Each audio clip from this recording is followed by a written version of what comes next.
gukorera aho n'umugore cyangwa se n'umukobwa, reka turebe ku bantu bakundana. Gukorera aho, burya amasohoro y'umugabo agira icyo amara ku mugore, agira amavitamini. Sinzi wenda benshi mukunda no kubyumva ko hanze bakunda no kubivuga abantu benshi ko burya amasohoro y'umugabo arimo vitamini. Umugabo iyo akurangijemo aba aguhaye vitamini. Yego kuko nibyo, njyewe narabyigenzuriye, nibyo. Amasohoro y'umugabo burya agira vitamine aha umugore, kandi burya urabizi ko kuryamaniraho n'umugabo burya byongera urukundo, no kuba atabizi byongera urukundo. Sinzi wenda akenshi murabizi neza ko iyo abantu babanye igihe kirekire, nk'umugore n'umugabo iyo babanye igihe kirekire, ntabwo muzi ko bajya bavuga ati runaka asa na runaka. Ugasanga umugabo n'umugore babanye nk'imyaka 20 cyangwa se 30, deni bagasa. Urumva nyine baba bamaze igihe bakora imibonano mpuzabitsina idakingiye. Kwa kumara igihe bakora imibonano mpuzabitsina idakingiye, bigatuma kubera ko hari vitamine umugabo aba yahaye umugore, n'umugore hari izo aba yahaye umugabo, bigatuma ushobora wowe kubabona ukavuga ngo barasa.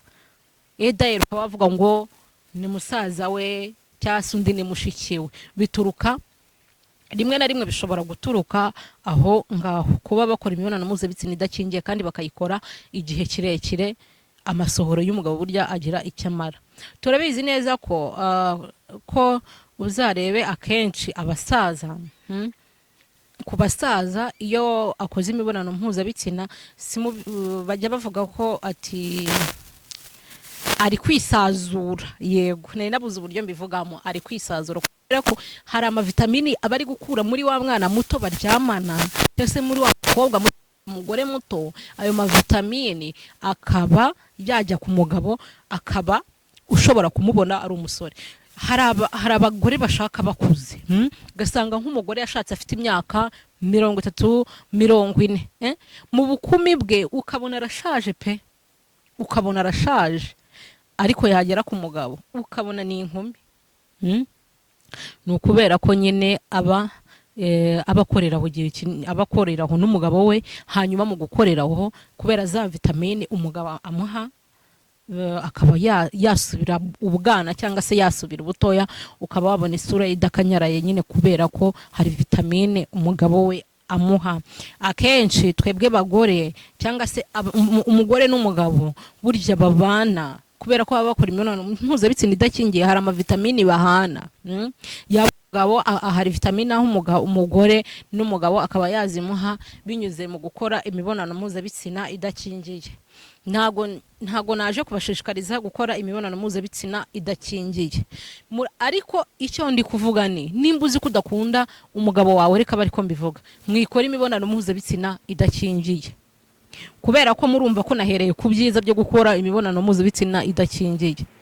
Hari amavitamini aba mu masohoro y'umugabo.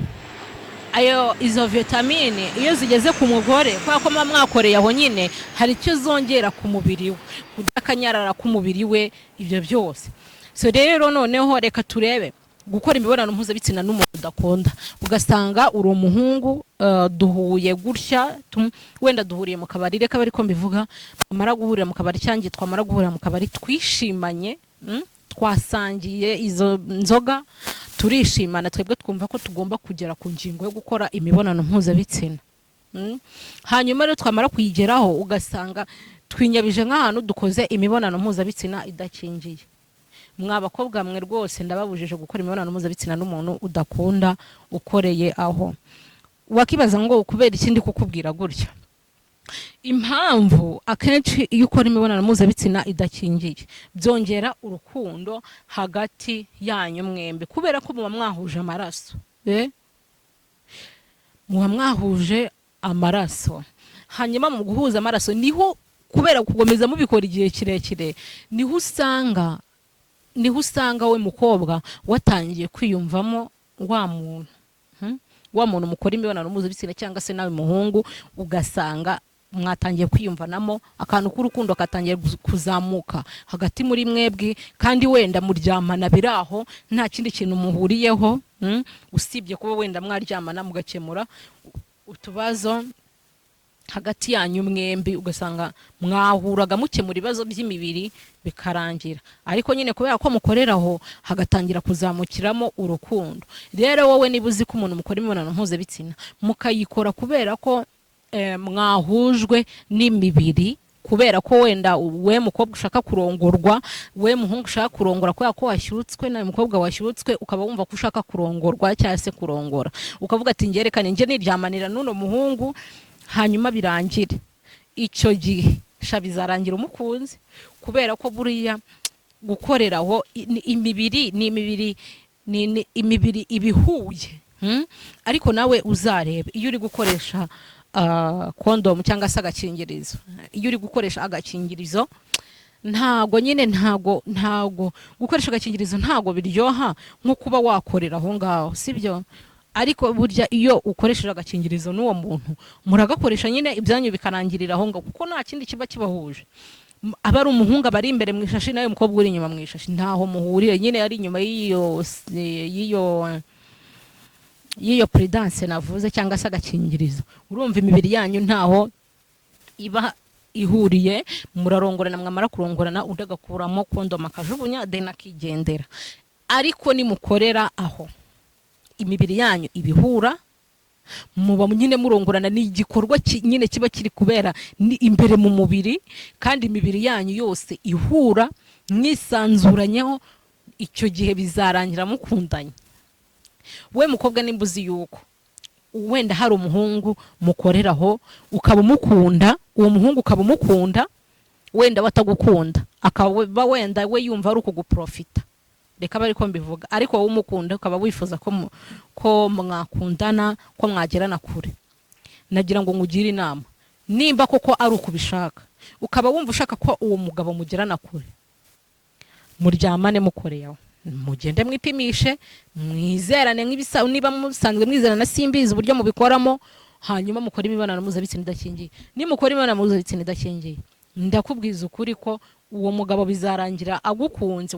Burya gutitiriza si byiza, ntuzamutitirize, n'ubundi wowe uzakomeza umutware nk'uko wamutwaraga cyangwa se mubana mwabanaga, ariko burya bizarangira agukunze. So rero ariko niba uzi kutamukunda, muhuzwa n'igikorwa, muhuzwa n'umubiri, mwikorera aho ngaho, mwikorera aho ngaho. Kandi ikindi nanone burya niho havamo za ngaruka, ugasanga umugabo kubera ko muryamana mukora imibonano mpuzabitsina cyangwa se murongorana mudakundana kandi mugakoreraho, ugasanga havuyemo kuba yagutera inda, niba utakoresheje bwa bwirinzi, yamara kugutera inda ugasanga aragutaye, akugize nyiranabwo, arakujugunye, kubera ko mwakoraga imibonano mpuzabitsina idakingiye kandi ntago mukundana.